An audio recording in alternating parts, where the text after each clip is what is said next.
In this video, we're going to learn how to solve one-dimensional motion problems using the kinematics equations that we derived in the previous video. The first thing I want to do is go through some problem-solving steps. Probably goes without saying, but read the problem carefully. Then write down what quantities are given, draw a picture, and write down what you are trying to find. Generally, students always push back on these three. They want to rush right through them. But it turns out that this is where most of you will lose points on an introductory physics exam. Because if you don't read the problem carefully and you don't identify the quantities correctly and you're not sure exactly what it is you're trying to find, then you can't possibly get the problem right. So I'm really going to emphasize that. Make sure that you spend enough time on those steps. If you've done that correctly, then the next step is relatively straightforward. Finding which equation or which principles relate to what you've been given and what you're trying to find. The next step is also important. Cancel out any variables equal to 0, and I'll show you how I want you to do that. And then you must solve the equation algebraically for the unknown before plugging in numerical values. For many of you, this may be new. Often in high school physics courses, students get used to just throwing the numbers in right away and then solving with those numerical values in there. That's not how we do it at this level and above. So you must solve algebraically first, and I'll model that for you in all the solutions that I do. Then finally, when you get your answer, think about it. Think carefully about it. Does it make sense? For example, you solve for an acceleration and you get a negative value. Should it be negative? Does that make sense with the problem? If you can spend time here, you'll often be able to catch mistakes and go back and fix what you've done wrong. Most importantly, you must follow these steps on exams and also in lab presentation problems. This is really key, and one of the key learning outcomes for this course is getting to be very good at following problem-solving steps. Here are the kinematic equations that we looked at last time, or that we actually derived. And so again, I'm going to give you these equations, but they're only going to be useful to you if you know what everything means. So again, make sure that you know that when I say v0, that means initial velocity, or x means final position, etc. So here's our first problem. A car slows down from 25 meters per second to rest in a distance of 80 meters. What was its acceleration, assumed constant? Okay, so we know that we can use kinematics because it's a constant acceleration. The first thing that I like to do is I like to draw a picture. And as I draw the picture, I identify the quantities that I know and that I don't know. So I do this all as one step. So here's my car. It's moving to the right, and it has an initial velocity of 25 meters per second. Therefore, v0 equals 25. Again, make sure you've got the correct symbol. Then, after the car has covered a certain distance, it's come to rest. So the final velocity, which again is just v, is 0. Now, you can set the origin wherever you want to in a problem. In this case, it makes sense to set my origin where the car starts out. That way I can say that the initial position is 0 and the final position is 80 meters. Now you'll notice that what we're looking for here is the acceleration, and I'm going to stick that right in the middle because remember, the acceleration is constant. It's the same throughout the entire problem. You'll notice that we don't know how much time it takes for the car to stop. We're not asked for that in the problem, but it's important to identify that you don't know that so that you don't pick an equation that has time in it. So if you've correctly laid this out, you'll notice that we're looking for an equation that has a, x, v, and v0 and x0. because we know all of those except one, and therefore we will be able to solve for the one unknown. We definitely don't want an equation that has t in it, because we don't know t. If you look at the formula sheet then, it becomes fairly straightforward to see that the only equation that meets our requirements is v squared is equal to v naught squared plus 2a x minus x naught. Now, in our next problem solving step, I said cancel out anything that's equal to 0. Here's how I'd like you to do that. We can see that x naught is 0, so I'm going to draw a line through it, and I'm going to put a little 0 there, just signifying that that is 0. You'll notice we can also do that with the final velocity, because that's also 0. I'm going to rewrite the equation now. 0 is equal to v naught squared plus 2ax. At this point then, we have to solve algebraically. So I'm going to bring the v naught squared to the other side. And now I'm going to divide both sides by 2x, and I'm going to flip the order with which I write it. So I'm kind of doing two steps at once here. A is equal to negative v naught squared divided by 2x. Okay, so that's where you need to get to, fully solving it algebraically. The other thing that I want you to always do is I want you to show the numbers plugged in, because that way I can see if the reason you got something wrong was simply because you plugged in the wrong value. Okay, so I'm going to put in my 25 for v naught. I'm going to put in 80 for x. I generally do not stick the units in when I'm writing this in, just because it gets kind of cumbersome. But obviously when I calculate a final answer, I want to make sure that I've got the units in there. When you calculate this, you should get negative 3.9 meters per second squared. Now, I'm going to do a quick check here. If the car is going to the right and it's slowing down, we're losing velocity every second. So it makes sense that the acceleration is negative, because we're losing velocity every second. Okay, so in other words, we are losing 3.9 meters per second of velocity for every second that goes by. Let's take a look at another problem, and again we'll apply our problem-solving strategy. A car is traveling to the left with an initial speed of 32 meters per second. The car comes to a stop in a time of 5 seconds. What was the acceleration of the car while stopping? You may want to try pausing the video and solve it yourself, and then restart the video and see how you did. All right, so there's a little trick here, and I don't know if you caught it. Notice that I did not give you the initial velocity. I gave you the initial speed. Speed is always positive. So when I have something that has a speed of 32 meters per second to the left, what I have to realize is that's an initial velocity of negative 32 meters per second. So now I'm going to draw out my picture. I've got a car.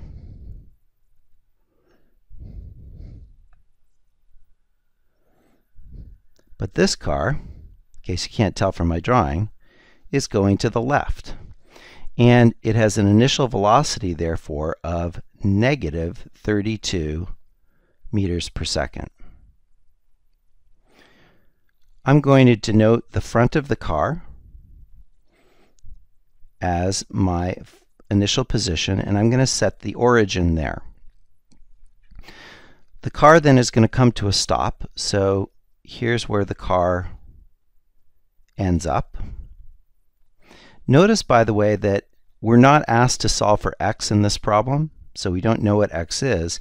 But if we were going to solve for it, notice that it should come out negative. And you may want to do that on your own as an additional part of the problem. We are told that it takes a time of 5 seconds to get to that position.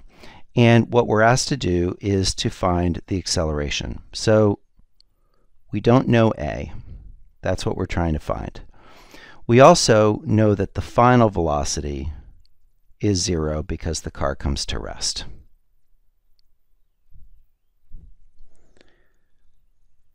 Okay, so take a look at the formulas and see if you can figure out which formula would be the best to use. Now we know t, we don't know x, we don't know a, but we know v and v naught. Well, hopefully the equation that you picked was v is equal to v naught plus at, because we know v, v naught, and t, and what we're trying to find is a. Once again, going through my problem-solving steps, I can see that the final velocity cancels out. And now I'm just going to solve algebraically for a. I'm going to change the order here. I'm going to write at is equal to negative v naught. So I've brought the v naught to the other side and then reversed the way I'm writing it. And therefore t is equal to negative v naught, sorry, a is equal to negative v naught divided by t. Once again, you want to show the numbers plugged in. So I've got negative. And now notice, here we have to be careful. Negative 32 is v naught divided by the time, which is 5. Notice that what we end up here with when we solve it is a positive acceleration, since we had a minus a minus. I want you to think about that makes sense. The object is going to the left, and it's going from having a negative velocity to 0 velocity. So for every second that goes by, we're adding 6.4 meters per second of velocity. So in other words, 32, after 1 second, it would be going negative 32 plus 6.4, and then after another second plus another, until after the 5 seconds, it has a velocity of 0. So a car moving to the left and slowing down will have a negative velocity and a positive acceleration.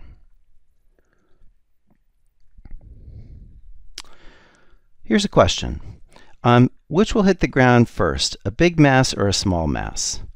So if I take, some little object and some big object and I drop them, which hits the ground first? Well, it turns out that they hit at the same time. Now, you might say that's not true because, you might take a piece of paper and I don't know, your calculator and drop them, and the calculator is going to beat the paper. So let's be a little bit more specific about this. At a given location on the Earth, in the absence of air resistance, so in other words, as long as air resistance is not significant, like it is for an individual piece of paper, then all objects will fall with the same acceleration. Okay? Now, speaking of the paper, there's an experiment that you can do yourself to see that if we can get rid of air resistance or lessen the air resistance, the paper is going to fall at the same rate as anything else.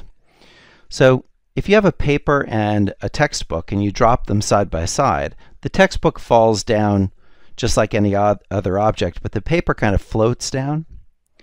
But there are a couple things you can do. One is if you take the paper and crumble it up, and now drop the paper in the book, you'll see that they hit the ground at the same time because we've now lessened the air resistance on that piece of paper. Another thing you can do with another sheet of paper, assuming you've crumbled that, is take the piece of paper and put it on top of the book and drop them together. You'll notice the paper will stay right on top of the book and they fall at the same rate. If you want to look at another example of this, I'd encourage you to go to YouTube and watch this video.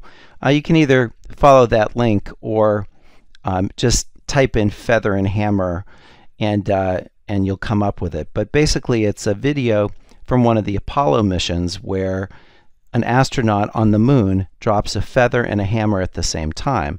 There is no air, no atmosphere on the moon, and so you'll notice the feather and the hammer fall at the same rate. By the way, the rate is different than on Earth. The rate is less, and so you'll notice that it looks a little funny because they fall much slower then those objects would fall on the Earth. Okay, so all objects fall at the same rate. That's what we say. What we really mean by that specifically is that all objects fall with the same acceleration.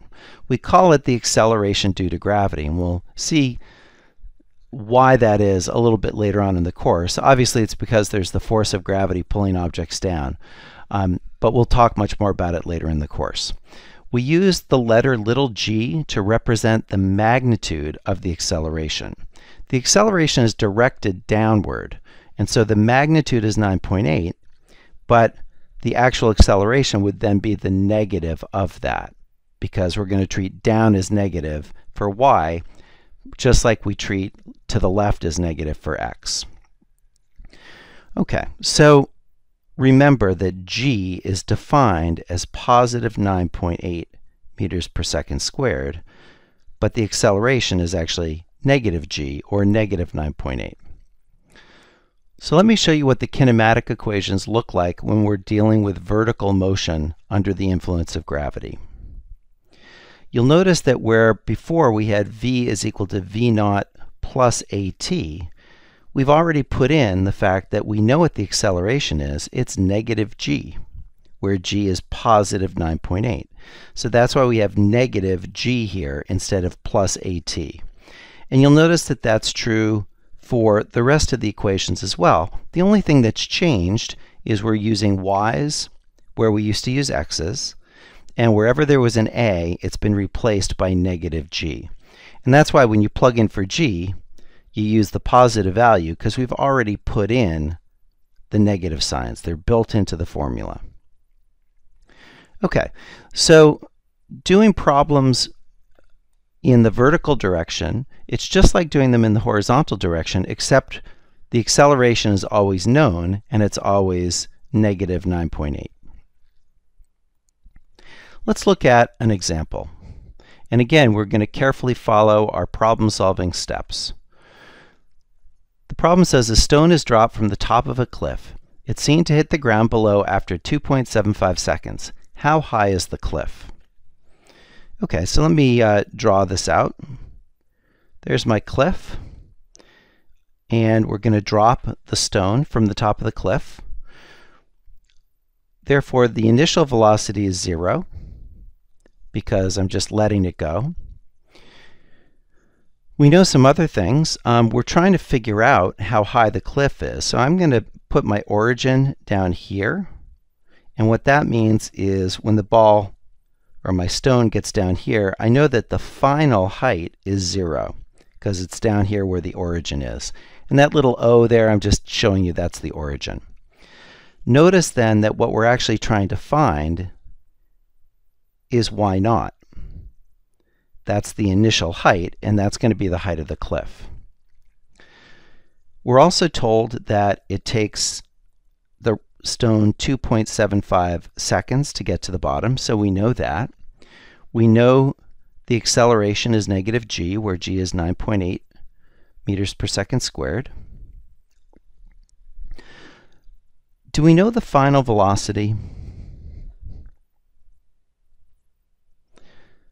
Let me tell you what the most common answer is when people are first learning how to do these problems. Everybody wants to say the final velocity is 0.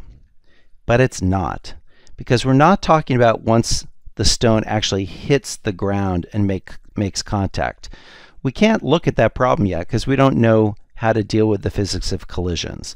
So we're always asking the instant that it gets there, not once it actually hits the ground. So we don't know what the final velocity is. What we know is that it's not 0. That is the most common mistake that students make on vertical motion problems. Okay? So don't make that mistake. The final velocity is not 0. Okay, we've identified everything we know and we don't know. So if we look at what equation has y naught, v naught, y, and t, but does not have v in it, then that'll be the correct equation to use. If you look at the formula sheet, hopefully you saw that it was y is equal to y naught plus v naught t. minus 1/2 gt squared.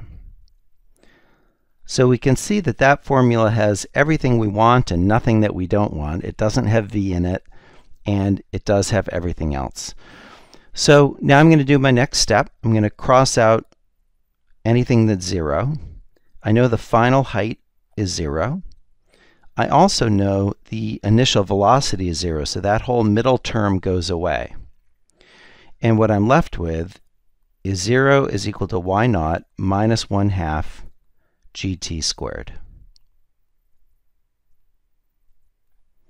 And therefore y0 is 1/2 gt squared.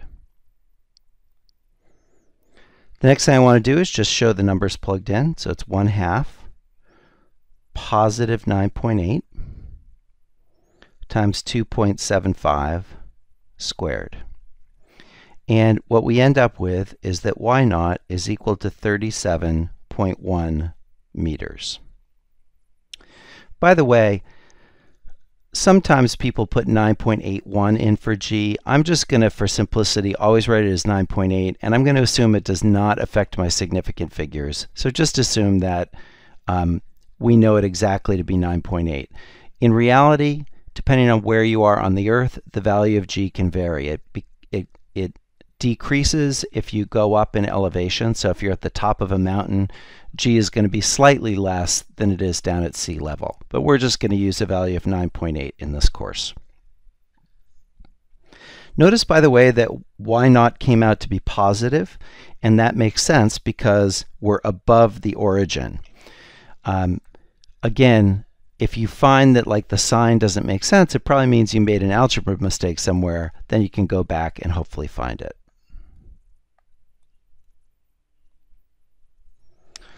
Let's look at the next problem.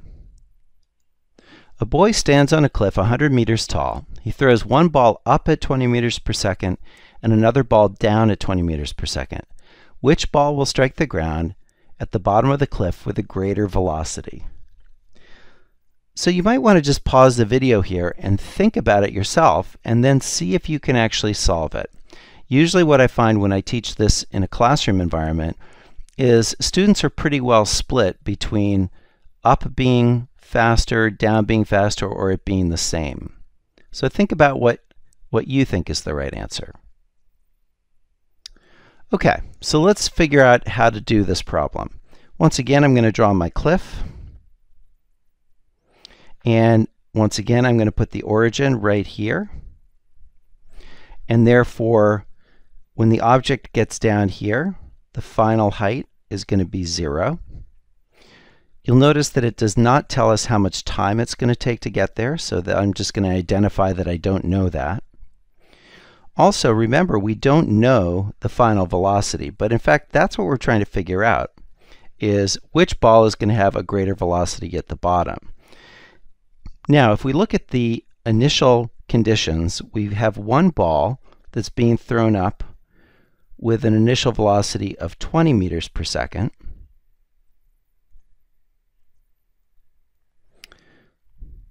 But then we have an identical ball being thrown down. So notice that that initial velocity is negative 20 meters per second. And so effectively, we've got to do the problem twice, once for an initial velocity of 20 and once for an initial velocity of negative 20. Notice that both balls are starting out at a height, y0, of 100 meters. Okay, so the next thing to do is look at the formula sheet and see if you can figure out which formula would be the correct one to use to be able to solve for v. Notice that we don't have t, so we don't want a formula that has t in it. Well, hopefully you picked this one, that v squared is equal to v0 squared minus 2g y minus y0. All right, let's do our usual stuff here. We're going to cancel out what's 0. In this case, we know that the final velocity is 0. And that's it. That's all we can cancel out. I'm going to rewrite this. V squared is equal to V naught squared. Notice that I've got a negative sign and then I have a negative sign inside the parentheses. So that becomes plus 2G y naught. Or V is equal to the square root of V naught squared plus 2G y naught. Now, am I missing anything here? Yes, I am missing something. What I'm missing is a plus or minus. Remember that whenever we take the square root, the solution could be negative or positive. And that's important in physics because remember, we're treating down as negative for the vertical direction. So in fact, not only do we have to remember to put the plus or minus there, but we also have to pick the correct one that matches the problem. By the way, at this point, you'll notice that we have our answer to the question, because notice that it doesn't matter whether V naught is negative or V naught is positive.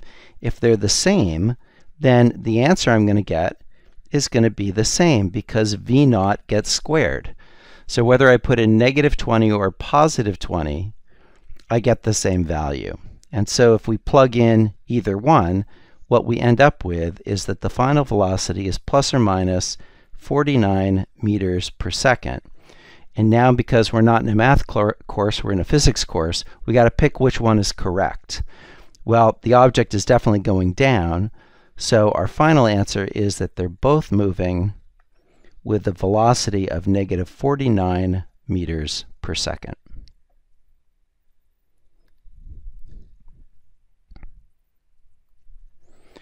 Let's look at one final problem. This is another vertical motion problem, and it says a bullet is shot directly upward with a velocity of 125 meters per second. When will the bullet be at a height of 565 meters? So I want you to think about that. We've got a bullet. By the way, probably not a great idea to shoot a bullet straight up in the air, but we're shooting it up with an initial velocity of 125 meters per second. And it's starting at a height, y naught, which I'm just going to say is equal to 0. And we want to know how much time it's going to take for that bullet to get up to a height, y, of 565 meters. Okay, so we're looking to solve for t. Notice that we don't know what the velocity is when it gets up to that height. And so I'll just make a note that we don't know that. So I want you to think about this problem a little bit. How many answers are we expecting to get for t? Well, if you think about it, you'll notice that we could get either 0, 1, or 2, depending on how I set up the problem. What if I didn't give the bullet enough velocity? Maybe it just goes up about this high and comes back down. In that case, I wouldn't get any value for t. Maybe I gave the bullet just the right velocity so it gets just to that height and comes back down. Well, in that case, there'd only be one time. But maybe I gave the bullet enough velocity that it goes past that once, reaches some maximum value, and then comes back by it again. Therefore, we could get 0, 1, or 2 solutions in this problem. Now, hopefully that's kind of ringing a bell for you because you've seen this in math a whole bunch of times. If you have an equation of the form at squared plus bt plus c, we know that that is a quadratic equation and that there's a way to solve for t in this equation, which is the quadratic formula. So t is equal to minus b plus or minus the square root of b squared minus 4ac all over 2a. And that's really something that you should have memorized. The quadratic equation is an important equation, and just one that we use often enough that you want to just know it. So in this problem, you'll notice that the equation that makes sense to use is y is equal to y naught plus v naught t minus 1/2 gt squared. Notice that's a quadratic equation. We know the initial height is 0, and that's the only thing that's 0. So this is the one time where we can't solve algebraically for t. We have to use the quadratic formula. Therefore, we can go ahead and plug in the numbers. Y is 565. V naught is 125, so I have 125t. And then minus 1/2 times 9.8, which is 4.9, so minus 4.9 t squared. You always want to move the t squared term to the side that will make it positive, because I find otherwise students always get the wrong answer. They forget to divide by the negative. So I'm going to move everything to the left. Therefore, I have 4.9 t squared minus 125t plus 565 equals 0. Now, I know your calculator can solve quadratics, but I want to see it written out and plugged in. You can always use your calculator to calculate it then, but in other words, I want to see the work of plugging into the quadratic formula. So t is equal to negative b. So in this case, b is negative 125. So negative 125 plus or minus the square root of negative 125 squared, so that's b squared, minus 4 times a, which is 4.9, times c, which is 565. So I'm just applying the quadratic formula. And then I have to divide by 2 times 4.9. What you're going to find if you calculate this is you get 125 plus or minus, so the square root comes out to 67.5 divided by 9.8. And the two values that you get are 5.9 seconds and 19.6 seconds. So you'll notice that I happened to pick the numbers in such a way that I gave it enough velocity that the object went up and then passed that point and then came back down. And so the time to get up there, the first time was 5.9 seconds. The time that it took to get to there again was 19.6.